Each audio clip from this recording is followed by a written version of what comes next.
first player that I worked with was Diego Forlán. And Diego was a very, very talented, promising player. But sometimes you've got players at the wrong time, at the wrong place, because you had Ruud van Nistelrooy there, you had tons of other good players up there up front. So it was difficult for Diego to break into that first team. However, I felt where Diego fell short was the ability to create better situations for himself. He was quick, he was two-footed, but he didn't really have the ability to wrong foot opponents or go past opponents and to get himself in better shooting or crossing position. So that's the work I started doing with Diego. And when I use the word add, because when you say add, people say add is more. What is it? Show me. And Diego was the one. And then after that, other players came in. Ruud came in, Giggsy came in, Cristiano came in, everybody sort of came in. So bit by bit, I started to influence that whole scenario. And then when Carlos eventually left, I had a little breakaway to Brøndby in Denmark, but obviously that didn't work out, and I came back as a technical coach of the first team.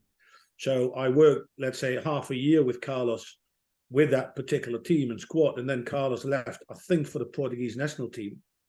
And then it was an easy move for the manager to move Mick Phelan up as assistant manager and me as first team coach. And that gave me the perfect platform to now to bring all that individual stuff into a team setting. And that is how I sort of progressed through. Plus the fact that I've done the reserves one season as well, just before I left United in 2005, 2006. And that gave me another opportunity to implement that level of skill to enhance the unpredictability in our attacking and forward play, because that's what was, I think, what United stood out for at that particular time. That Forlán stuff is fascinating to me, because I saw quite a lot of him when he was coming through in Argentina with Independiente. And he just stood out for me because he was two-footed. And you know his background. His dad was an international footballer. And so that the idea of technique, you've got to be two-footed, was drilled into him. But on the other hand, because he's growing up in relative wealth as a result of his dad's success, he's not an old-fashioned street footballer. And he could have been a tennis pro. You know, that was a decision that he had to make in his life. He was a very good tennis player. And not being an old-fashioned street footballer means that he didn't have that thing of creating situations for himself. So that was the thing that you had to add to his game. So when he really takes off and becomes the star of the 2010 World Cup, part of that is you. Well, I don't know whether it's part of me, but I'm happy if it's able. I'm very happy that I could contribute, because I remember Diego coming to me and he says, I don't know what to do really, because I can stay here or do a move away, and there's an interest. Should I stay in the Premier League? I've got interest in Spain.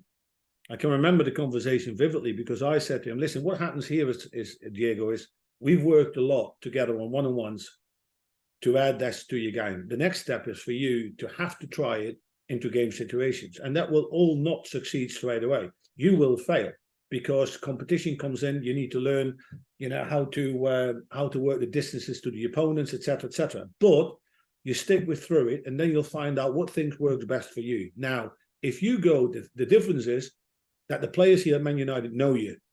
They know you, and they know probably a bit of the work that we are doing, so they are sort of a little bit anticipating on it. But if you go to another club, and I suggested him to go to Spain, and I think initially he went to Villarreal, and from Villarreal he went to Atlético Madrid, and then we know the season. But when he went to Villarreal, I said, when you go there as a player that they don't know that you've got this in your locker.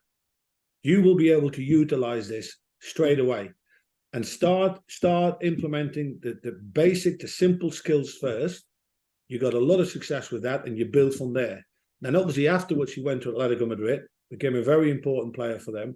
And the funny thing was, he always used to text me and say, René, did you see my goal from Atlético Madrid or Villarreal? Did you see that move? Did you see this? Did you see that? And obviously I followed him anyway, because it was just a great guy. But it was great to see him coming off, and he became such an important player for Uruguay as well. But